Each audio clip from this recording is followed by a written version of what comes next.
یا اللہ معاف کر، یا اللہ میری توبہ۔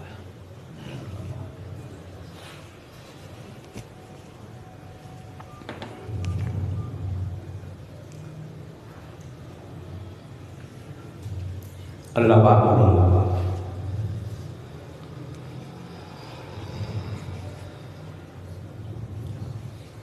آقائے دو جہاں حضرت سیدنا محمد مصطفیٰ صلی اللہ علیہ وسلم کی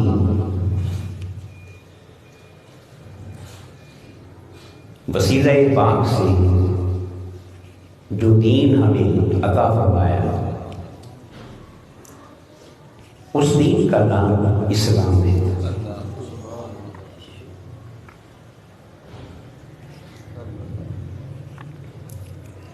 اسلام کے بارے میں یہ بات ذہن میں رہے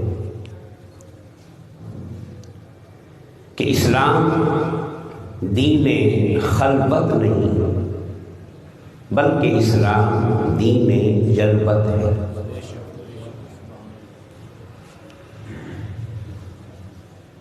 یعنی اسلام تنہائی کا دین نہیں ہے،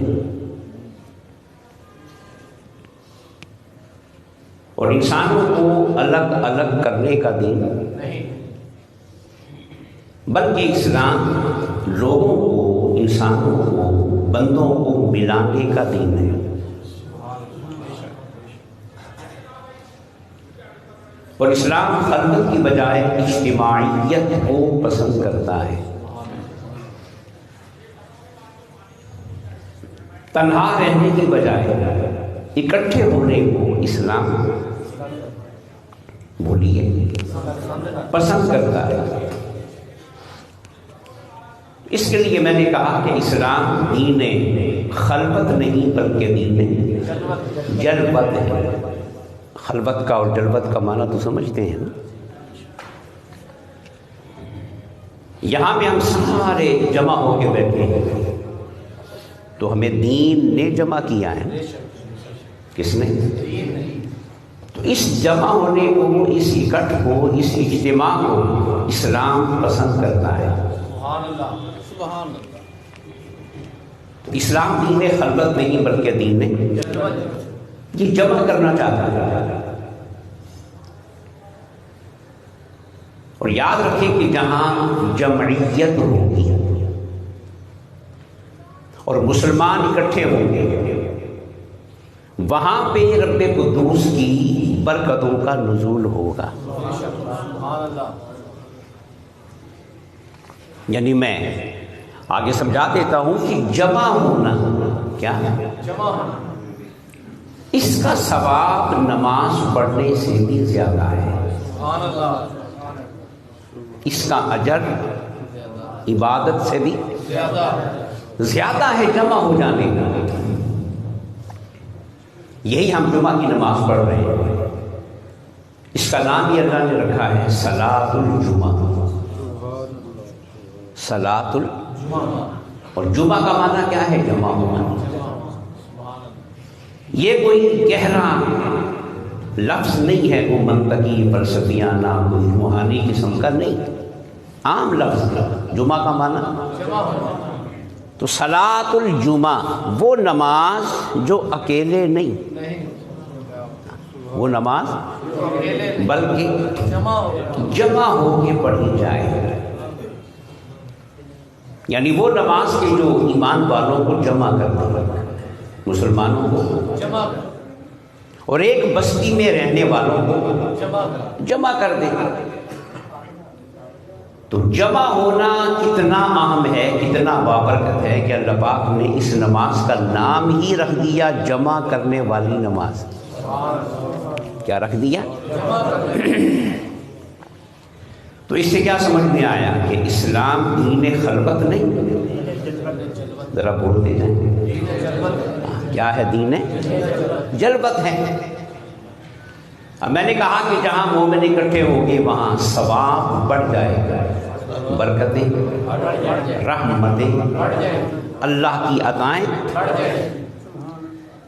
اب 6 دن ہم ظہر پڑھتے ہیں نا، اور آج پڑھیں گے، بولیے اس ثواب کس کا زیادہ ہے؟ بولیے جمعے کا۔ کس کا ثواب؟ جمعے کا ثواب زیادہ ہے، مگر رکعتیں ظہر کی زیادہ ہے۔ اس کی 4 ہیں، اس کی 2 ہیں، تو رکعتیں تو کم ہو گئی، سجدے بھی، تکبیر بھی، جو کچھ ہم نماز میں پڑھتے ہیں اس کی مقدار، مگر ثواب بڑھ گیا۔ تو پھر ثواب کے بڑھنے کی بنیاد کیا ہے؟ ثواب کے بڑھنے کی بنیاد مولا فرماتا ہے کہ میں تمہاری رکعتیں نہیں گن رہا اور تمہاری تسبیحات نہیں گن رہا، تمہارا کندھے سے کندھا ملا کے جو جمع ہونا ہے نا، یہ مجھے بڑا اچھا لگ رہا ہے۔ تو جو کام مولا کو اچھا لگتا ہے تو پھر مولا رحمتوں کے دروازے کھول دیتا ہے۔ اس لیے جمعے کا ثواب ظہر سے زیادہ۔ تو یہ ثواب پڑھنے کی وجہ کیا ہے؟ جمعیت، جمع ہونا، جمع ہونا۔ تو مومنوں کا جمع ہونا بھی عبادت ہے۔ اب بات سمجھ رہے ہیں؟ مومنوں کا جمع ہونا بھی، اکٹھے ہو جانا بھی عبادت ہے۔ حضور نے فرمایا نا، آپ جانتے ہیں حدیث پاک کہ کسی شخص کے جنازے میں 40 اور ایک روایت میں ہے کہ 100 بندے جمع ہو گئے۔ 100 کیا ہو گئے؟ ہاں بول دینا ہے۔ اب 100 کے 100 گناہگار ہیں، مگر ہو گئے جمع۔ تو آقا فرماتے ہیں کہ اب مولا 100 میں سے کسی ایک کو چن لیتا ہے۔ اب اس کے چنے جانے میں اس کی نیکی کا کمال نہیں ہے، مسلمانوں کے اب بات سمجھ رہے ہیں، مسلمانوں کے جمع ہونے کا کمال ہے کہ جمع ہونے کی برکت سے اللہ نے ان میں سے ایک کو چنا، اور چنا بھی ان سب کا نمائندہ بنا دیا، باقی معلوم نہیں رہیں گے۔ تو پھر جو وہ دعا کرتا چلا جائے گا، مولا اس کی دعا کو قبول فرماتا چلا جائے گا۔ تو یہ مقام کس وجہ سے ملا؟ جمع ہونے کی برکت سے۔ اکیلے نماز پڑھیں تو ایک ثواب، جماعت کے ساتھ پڑھیں کتنا پڑھیں گے؟ حالانکہ ایک دوسرا پہلو یہ بھی ہے کہ سب سے بہترین عبادت وہ ہے جو اکیلے کی جائے۔ ہاں کیا؟ یا بندے کو پتا ہو یا مولا کو پتا ہو، تاکہ اس میں کوئی ریاکاری کا پہلو۔ مگر دوسرا پہلو کیا ہے کہ مولا فرماتا ہے اکیلے پڑھو گے نا تو میں ایک ثواب دوں گا، اور جماعت کے ساتھ مل کے پڑھو گے تو اب یہ جو 27 گنا یہ جو فیض مل رہا ہے کہ نماز کا نہیں ہے، یہ جمع ہونا۔ تو پھر میں نے عرض کیا نا کہ جمع ہونا یہ نماز پڑھنے سے ہی، بولو بھائی، زیادہ ہے۔ جمع ہو کے بیٹھے ہیں نا تو پھر آواز بھی جمع والی ہونی چاہیے، آواز جو ہے وہ سنگل والی ہے۔ تو کیا سمجھ میں آیا کہ اسلام دین خلوت نہیں ہے، دین یہ ہمیں جمع کرنا چاہتا ہے۔ کیا جمع کرنا؟ اب اگلی بات جو میں عرض کر رہا ہوں کہ جب جمع کی شکل بن جائے، اجتماع ہو جائے، تو اجتماع میں جو خوبصورتی ہے نا وہ نظم سے پیدا ہو جائے۔ کس سے؟ جس کو آپ کہتے ہیں ڈسپلن۔ کیا؟ ہاں، ورنہ وہ اجتماع نہیں ہوگا، وہ انتشار ہوگا، کسی کا منہ ادھر، کسی کا ادھر، کسی کا اوپر، کسی کا نیچے، تو اس میں ان میں یکسانیت نہیں ہوگی۔ تو اجتماع میں جو حسن پیدا ہوتا ہے وہ کس سے؟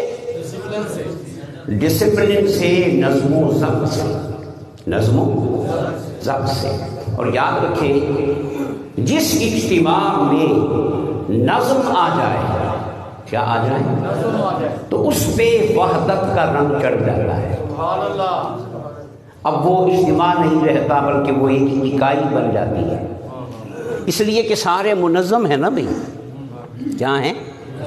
سب کا عمل ایک ہے، ادا ایک ہے، سوچ، تو وہ 100 ہو کے بھی، 1000 ہو کے بھی، لاکھ ہو کے بھی ایک ہے۔ تو نظم کی وجہ سے اجتماعیت پر وحدت کا رنگ چڑھتا ہے جو اللہ کو پسند ہے، کیونکہ وحدت اس کی صفت ہے، وحدت اس کی صفت ہے۔ تو جہاں جہاں وحدت پائی جائے گی تو سمجھو وہاں مولا پایا جائے گا، جہاں بھی وحدت کا رنگ ہوگا اور اتحاد کا جلوہ جہاں بھی نظر آئے گا وہاں رب قدوس کی رحمتوں کا نزول بڑھتا چلا جائے گا۔ میں اس کی مثال دیتا ہوں، یہ جو ہم لفظ استعمال کرتے ہیں نا، نظم، عربی زبان میں نظم کا اصل معنی ہوتا ہے پرونا، موتیوں کو لڑی میں، یہ نظم کا اصل معنی ہے، موتیوں کو لڑی میں، اس سے آپ وہ ہار بن جاتا ہے، تسبیح بن جاتی ہے، تو وہ جو ہار بنتا ہے یا تسبیح بنتی ہے تو وہ موتیوں کو لڑی میں پرونے کے بعد بنتی ہے۔ تو نظم کا معنی کیا ہے؟ موتیوں کو لڑی میں۔ اچھا، بہت سارے مثال کے طور پہ 100 موتی آپ کے سامنے رکھے، تو کیا آپ ان 100 موتیوں کو اس طرح پکڑ سکتے ہیں؟ اس طرح کتنے پکڑیں گے؟ یہ 2 انگلیوں میں کتنے آئیں گے؟ 1، 2 بھی نہیں آ سکتے، ہے نا؟ اور اگر 100 موتی ہو تو وہ آئیں گے اس طرح؟ بولے، بلکہ ہتھیلی میں بھی اٹھائیں گے نا، تو کوئی ایک ادھر گر جائے گا، ایک ادھر گر جائے گا، قابو میں نہیں آئیں گے۔ اور اگر ایسے پکڑیں گے تو صرف اب ان 100 موتیوں کو دھاگے میں پرو لیں، دھاگے میں 100 پرو لیں، 500 پرو لیں یا 1000 پرو لیں۔ اب اس پرے ہوئے موتیوں کو، اس لڑی کو آپ یوں پکڑنا چاہیں تو پکڑ سکتے ہیں کہ بولیے؟ اب 100 موتیوں میں نظم آ گیا نا، تو ان پہ وحدت کا رنگ چڑھ گیا۔ تو ایک موتی کو بھی آپ یوں پکڑ سکتے تھے، اب آپ نے 100 کو بھی یوں پکڑ لیا، تو 100 کو یوں کیوں پکڑا ہے کہ ان میں کیا آ گیا؟ مثال سمجھ میں آئی؟ تو یہ نظم کا فائدہ ہے۔ تو جس اجتماع میں نظم آ جائے، کیا آ جائے؟ تو اس میں وحدت آ جاتی ہے، وہ وحدت اور اجتماعیت کا حسین امتزاج بن جاتا ہے۔ 2 باتیں میں نے کر دی ہیں کہ اسلام خلوت کا دین نہیں ہے بلکہ اجتماعیت کا دین ہے، ملانے کا دین ہے۔ اس کی بہت ساری اس میں احادیث موجود ہے۔ حضور نے فرمایا کہ تیرا کسی مسلمان کو مسکرا کے ملنا یہ بھی صدقہ ہے۔ یہ بھی کیا ہے؟ میٹھا بول بولنا یہ بھی صدقہ ہے۔ اور یاد رکھیں، اخلاق کا مقام عبادت سے زیادہ ہے۔ بولیں، اخلاق کا مقام، ہاں یہ بھی یاد رکھیں۔ ہم عبادت میں بڑے شیر ہیں، اخلاق میں نکلتے ہیں، معاملہ الٹا ہو گیا ہے۔ جبکہ اخلاق کا مقام عبادت سے، اور اخلاق عبادت تنہائی میں ہو سکتی ہے، اخلاق تو تنہائی میں ہوتا ہی نہیں۔ بول رہے ہیں، اخلاق تنہائی میں ہو سکتا ہے۔ اخلاق کا معنی ہے محبت کرنا، اکیلے ہیں تو محبت کس سے کریں گے؟ اخلاق کا معنی ہے مسکرانا، اکیلے میں کس سے مسکرائیں گے؟ اخلاق کا معنی ہے معاف کرنے، باپ ہیں ہی اکیلے تو معاف کس کو کرنا ہے؟ اخلاق کا معنی ہے برداشت کرنا، تو اکیلے میں کس کو برداشت کریں گے؟ تو عبادت تنہائی میں ہو سکتی ہے، اخلاق تنہائی میں۔ اخلاق کیا مانگتا ہے؟ اجتماع کیا مانگتا ہے؟ اور اخلاق کا مقام عبادت سے، بولیے، اس کی ایک وجہ ہے کہ جو اصل کمال ہے نا بندے کا، وہ ہے نفس کو مارنا۔ کس کو؟ اپنی انا کو، یہ کمال ہے۔ انا کو بس جو انا کو مارتا چلا جائے گا نا وہ خدا کے قریب ہوتا چلا جائے گا. اور انا عبادت میں اتنی نہیں مرتی جتنی اخلاق میں مرتی ہے. کیوں بھائی؟ بلکہ بعض اوقات تو عبادت میں کام الٹا ہو جاتا ہے. میں موٹی ہو جاتی ہے کہ میں بڑا نمازی ہوں. کیوں جی؟ بڑا حاجی ہوں، بڑا پرہیزگار ہوں. تو عبادت سے تو بعض اوقات تکبر بھی، مگر جو اخلاق والا ہوگا نا اس میں تکبر، کیونکہ اخلاق میں تکبر کی نفی ہوتی ہے، عاجزی پیدا ہوتی ہے.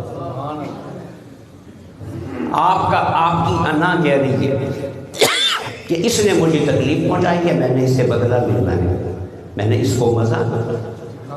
پاکستان میں یہ کچھ ہو رہا ہے، نہیں سمجھتے ہیں؟ بڑے بڑے پڑھے لکھے بھی ان اناؤں کا شکار ہو کر معاشرے کو انتشار کی طرف لے کے جا رہے ہیں.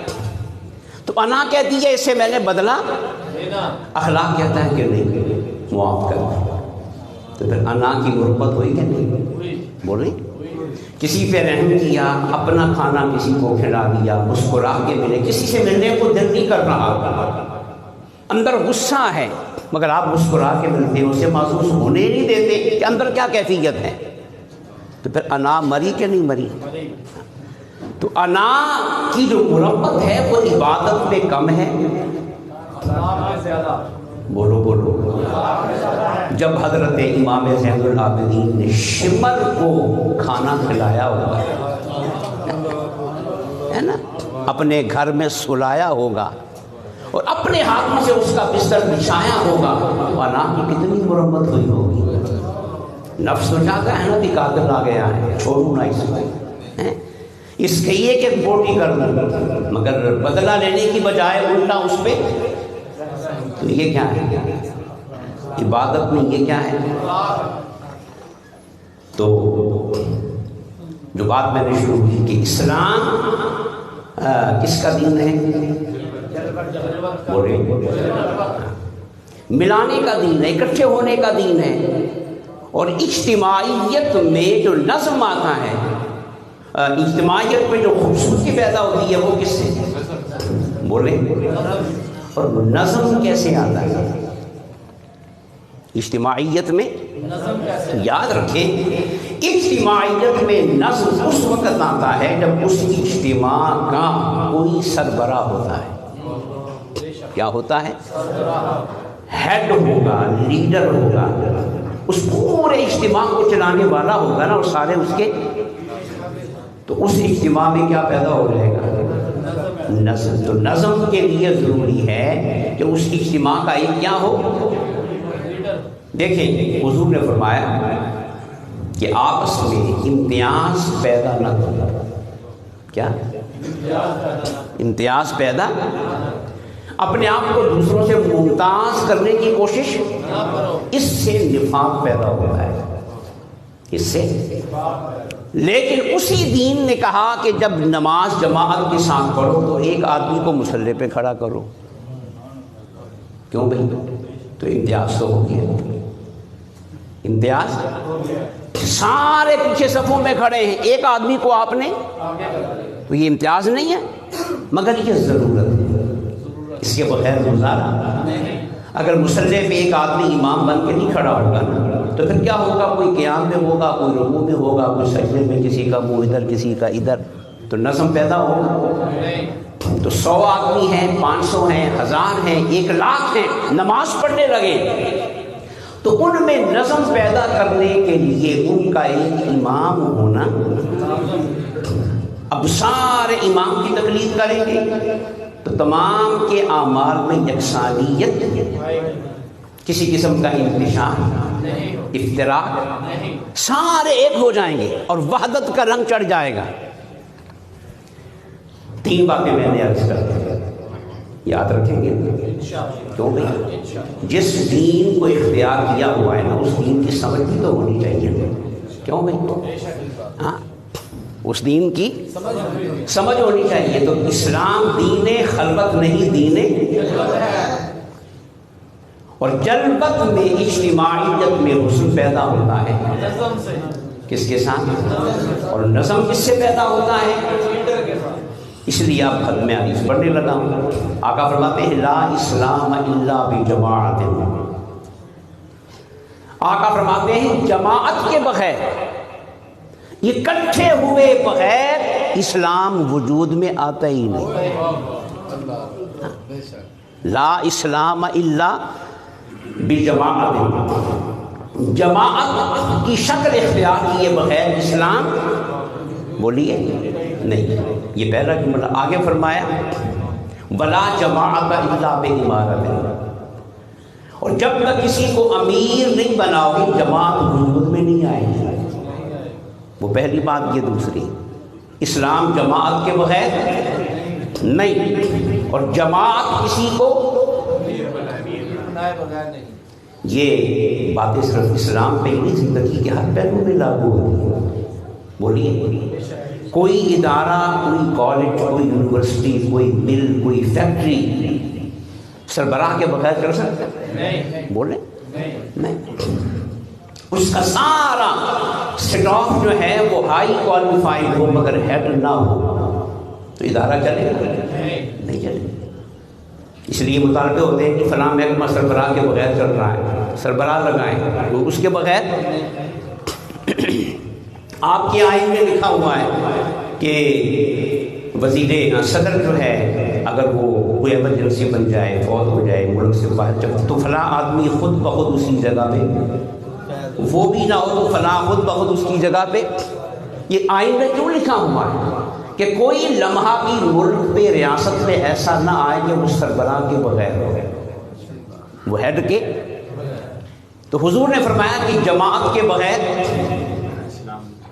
بولیے اسلام، اور سربراہ بنائے بغیر جماعت، ولا امارۃ الا باطاعت، اور جب تک کسی کی پیروی نہ کرو گے تو امیری وجود میں نہیں آئے گی۔ امیری تو اکٹھے ہونے کے لیے سربراہ کا ہونا ضروری ہے، سربراہ بننے کے لیے ضروری ہے کہ وہ سارا اجتماع اس کی کیا کرے، اس کی بات کو مانے، نظم آئے۔ یہ آپ ہم پڑھتے ہیں نا خطبے میں آئے تھے ان اللہ یأمرکم بالعدل والإحسان وإیتاء ذی القربى وینہی عن الفحشاء والمنکر والبغی، کہ اللہ منع کرتا ہے برائی سے اور بے حیائی سے، برائی سے اور والبغی، بغاوت کرنے سے۔ یعنی معاشرے میں جو ریاستی نظم قائم ہے نا، ریاستی اس نظم کو توڑنے سے بھی اللہ، کہ اگر نظم ٹوٹ گیا تو پورا معاشرہ بکھر جائے گا، پھر کون سنبھالے گا معاشرے میں؟ اگر کوئی کمی بیشی کوتاہی ہے بھی تو اسے نظم میں رہ کر دور کرو، بغاوت۔ دوستان محترم، یہی وجہ ہے کہ آقا جو جہاں نے فرمایا کہ اگر دو آدمی بھی سفر کرو، کتنے؟ اب دو آدمی ہیں، 4 5 100 50 ہو تو وہ تو پھر بطریق اولا ہے نا۔ دو آدمی بھی سفر کرو تو آقا فرماتے ہیں کہ وہ دو میں سے ایک امیر بن جائے۔ کیا بن جائے؟ تاکہ ان دو میں نظم قائم ہو۔ اگر دونوں اپنی مرضی کریں گے تو نظم آئے گا؟ بولیں وہ دو ہو کے بھی اکٹھے، تو اگر دو کو اکٹھا کرنا چاہتے ہو تو ان میں سے ایک کیا بن جائے؟ تو امیر بننے سے ان دو میں کیا آ جائے گا؟ خاندان، میاں بیوی، اس کے بعد بچے آ گئے، یہ بھی ایک ادارہ ہے۔ تو اس میں بھی اللہ نے شوہر کو خاندان کا کیا بنایا؟ سربراہ بنایا۔ کیا بنایا؟ ہاں۔ تو خاندان کے اندر جب نکاح ہونے لگا تو دونوں کی مرضی برابر کی تھی۔ جب نکاح ہونے لگا تو دونوں کی مرضی، مرد کو بھی حق ہے اسے قبول کرے نہ کرے، عورت کو بھی حق ہے اسے قبول کرے، مگر جب نکاح ہو گیا اب دونوں کی مرضی برابر، اب سربراہ کون؟ بولے الرجال قوامون علی النساء، انسان ہونے میں برابر ہے، یاد رکھیں انسان ہونے میں جس طرح کسی بھی ادارے کا سربراہ پوری انتظامیہ پہ، پورے اسٹاف پہ فوقیت رکھتا ہے کہ نہیں؟ انسان ہونے میں سارے کیا ہوتے ہیں؟ تو میاں بیوی بھی انسان ہونے میں کیا ہیں؟ مگر گھر کی سربراہی کس کے پاس ہے؟ بولے مرد کے پاس ہے، ٹھیک ہے؟ اس لیے میں جملہ بیچ میں کہہ دیتا ہوں کہ اگر بیوی لڑے نا تو مرد کو آگے سے لڑنا نہیں چاہیے. کیوں بھائی؟ لڑتے ہوئے ہیں جو برابر کے ہوتے ہیں. تو شوہر تو برابر کا نہیں ہے، وہ تو گھر کا کیا ہے؟ سربراہ ہے. تو اگر وہ بھی لڑ پڑے گا، برابر پہ آئے گا، تو پھر سربراہی کس نے کرنی ہے؟ پھر گھر کو سنبھالنا کس نے ہے؟ کیوں بھائی؟ تو میں تو کہا کرتا ہوں کہ بھائی جو بیوی کے لڑنے پہ لڑ پڑے نا وہ مرد ہے ہی نہیں، وہ تو خسرا ہے.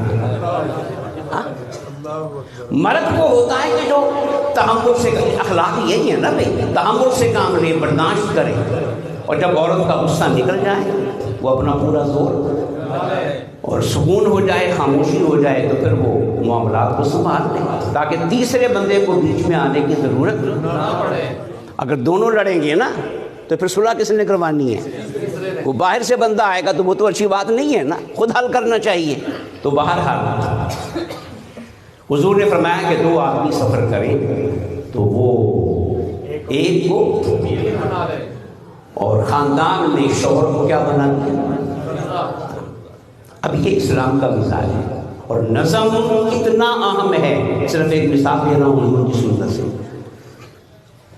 حضور نے پوری زندگی میں کسی کو ڈانٹا نہیں، مارا، تشدد، رحمت للعالمین. حضرت انس فرماتے ہیں 10 سال حضور کی خدمت میں رہا. بچے تھے 10 12 13 سال کی عمر کے تھے. تو کتنے سال؟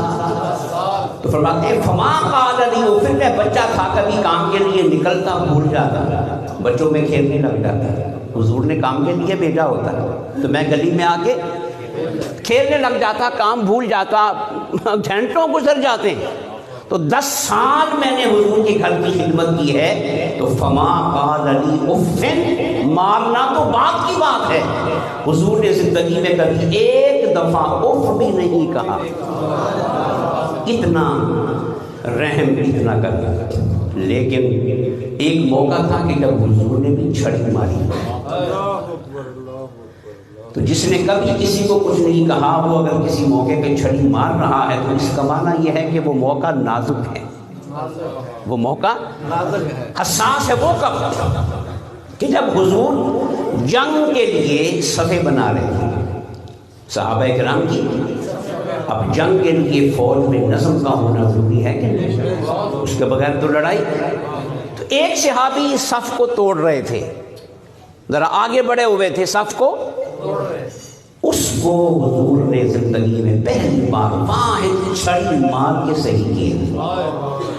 کیا؟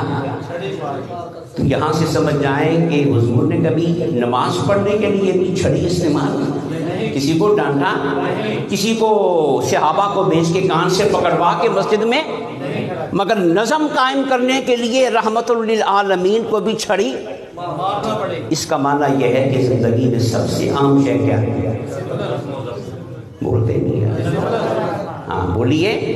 اس کے بغیر زندگی میں حسن ہر شے ضائع ہو جاتی ہے. اب میں اصل بات کی طرف آ رہا ہوں. یہ میں نے ساری تمہید کے طور پہ آپ کے ذہن میں کچھ باتیں آئی ہیں کہ نہیں؟ کہ نظم کے بغیر اسلام، ڈسپلن کے بغیر اسلام. یہ صفیں بنا لی ہماری، تو یہ کیا ہے؟ آپ جنازے کو لے لیں، یہاں تو چلیں ہم نے سجدہ کرنا ہوتا ہے تو صفوں کا ہونا ضروری ہے. اگر صفیں نہیں ہوگی تو سجدہ کرنا کیا ہو جائے گا؟ تو جنازے میں تو سجدہ ہوتا ہی نہیں، اور رکوع بھی. مگر وہاں بھی کیا حکم دیا؟ بولیں اگر جنازہ پڑھ کے ہم اکٹھے ہو کے دعا کر سکتے ہیں تو جنازے میں بھی اکٹھے ہو سکتے تھے، مگر نہیں، فرمایا کیا کرو؟ بولیں صفیں بنا. اس کا معنی یہ ہے کہ اسلام زندگی کے ہر شعبے میں اور زندگی کے ہر کام میں کیا لانا چاہتا ہے؟ دوستان محترم، جو کہ ربیع الثانی کا مہینہ ہے، غوث اعظم کا مہینہ ہے. اب میں آپ کو وہاں لے کے جا رہا ہوں. اسلام کے مزاج کے پس منظر میں. تو جس اسلام نے خاندان کو جو 3 افراد پہ مشتمل ہے، 5 پہ ہے، 6 پہ ہے، نظم کے بغیر نہیں چھوڑا، سربراہ کے بغیر نہیں چھوڑا، 2 آدمی سفر کرے تو ان کو بھی سربراہ کے بغیر نہیں چھوڑا. تو کائنات کے اداروں میں جو سب سے اعلیٰ ادارہ ہے وہ ادارہ نبوت کا ہے. سبحان اللہ. کس کا ہے؟ نبوت کا. اس ادارے کے جو ممبرز ہیں نا وہ 1,24,000 ہیں. کتنے؟ تو جو رب 2 کو سربراہ کے بغیر نہ چھوڑ رہا ہو وہ 1,24,000 کو سربراہ کے بغیر چھوڑے گا نہیں. تو پھر آمنہ کے لال کو صرف نبی بنا کے نہیں بھیجا، سارے نبیوں کا سربراہ بنا کے بھیجا. ادارہ نبوت کی سربراہی کس کے حصے میں آئی؟ بولیے. حضور کے حصے میں آئی. کس کے حصے میں آئی؟ وہ جو عالم ارواح میں مولا نے سب نبیوں کو جمع کیا. عالم ان سے کیا کہا کہ نبیوں تم سارے نبی بن کے دنیا میں جاؤ گے نا، اپنا اپنا کام کر چکو گے، تبلیغ کر چکو گے، آخر میں میرا یہ نبی آئے گا تو آج عہد کرو لتؤمنن بہ کہ جب یہ نبی بن کے آ جائے نا تو تم سارے اس پہ ایمان لاؤ گے. سبحان اللہ. اس پہ ایمان لاؤ گے. مولا نے عالم ارواح میں عہد لیا. تو بھائی نبی حضور پہ ایمان لانے سے پہلے بھی تو نبی ہے، وہ تو ہدایت پہ قائم ہے، ہدایت بانٹ رہا ہے، توحید پھیلا رہا ہے، اللہ کے بندوں کو رہنمائی. جب وہ نبی بن کے ہدایت بانٹ رہا ہے تو اب حضور پہ ایمان لانے کا تو کیا بنتا ہے؟ کیا پہلے اس کے پاس ایمان نہیں ہے؟ تو سنیں، وہ جو عالم ارواح میں اللہ نے عہد لیا کہ تم میرے نبی پر ایمان لاؤ. اس ایمان سے مراد ہدایت والا ایمان نہیں تھا. کیوں بھئی؟ اس کا معنی یہ ہے کہ پھر وہ جب دنیا میں آئے ان کے پاس ہدایت نہیں تھی. بولیں وہ سارے ہدایت بانٹ کے گئے ہیں. وہ جو عالم ارواح میں ان سے عہد لیا کہ اس نبی پہ ایمان لاؤ گے، اس ایمان سے مراد ہدایت والا ایمان، اس ایمان سے مراد سربراہی کو قبول کرنے والا ایمان ہے. کہ جب میرا آمنہ کا لال دنیا میں آ جائے نا تو تم پر لازم ہوگا، نبی تو اس کو اس کی امت مانے گی نا، تم نے اسے اپنا سربراہ ماننا ہے، اپنا ہیڈ ماننا ہے، لیڈر ماننا ہے. میں نے 1,24,000 نبیوں کی سربراہی کا تاج کسی اور کے سر پہ نہیں رکھا ہے، آمنہ کے لال کے سر پہ رکھا ہے. اس وقت عہد لیا تو کیا قائم کرنے کے لیے؟ بولے کیا کرنے کے لیے؟ نظم قائم کرنے کے لیے. تو پھر بولیے جب مولا نے نبوت کا ادارہ سربراہ کے بغیر نہیں چھوڑا تو پھر ولایت کا ادارہ سربراہ کے بغیر چھوڑ سکتا ہے؟ نہیں. بولیے نا. ولایت تو قیامت تک چلنی ہے. تو پھر یارو جس ہستی کو اللہ نے ولیوں کی سربراہی کے لیے منتخب فرمایا ہے وہ غوث اعظم شیخ عبد القادر جیلانی ہے. الحمدللہ ہمیں نبی ملا تو وہ بھی نبیوں کا سربراہ، اور ولی ملا تو وہ بھی. اس لیے غوث پاک نے فرمایا کہ قدمی حاضری علی رقبۃ کل ولی اللہ، کہ میرا یہ پاؤں دنیا کے سارے ولیوں کی گردن میں ہے. اس میں تکبر نہیں تھا. تکبر ولایت میں تکبر تو ہوتا ہی نہیں. تکبر آیا تو ولایت تو گئی، بندگی گئی، سب کچھ گیا، روحانیت گئی. تو یہ تکبر نہیں تھا، یہ اس سربراہی کا اعلان تھا جو اللہ نے حضور غوث اعظم کو عطا فرمائی، جن کی ممبر بنی گردن اولیاء. امام احمد رضا نے فرمایا جن کی ممبر بنی گردن اولیاء، اس قدم کی کرامت پہ لاکھوں سلام. اور پھر کہا کہ خدا کے فضل سے ہم پر ہے سایہ، غوث اعظم کا ہمیں دونوں جہاں میں ہے سہارا. اللہ نے انبیاء کی سربراہی آمنہ کے لال کو عطا فرمائی اور اولیاء کی سربراہی غوث اعظم حسنی بھی ہیں، حسینی بھی ہیں. باپ کی طرف سے حسنی ہے اور ماں کی طرف سے باقی باتیں انشاءاللہ پھر اگلے جمعے۔ اللہ تعالی ہم سب کو نیک عمل کی توفیق عطا فرمائے۔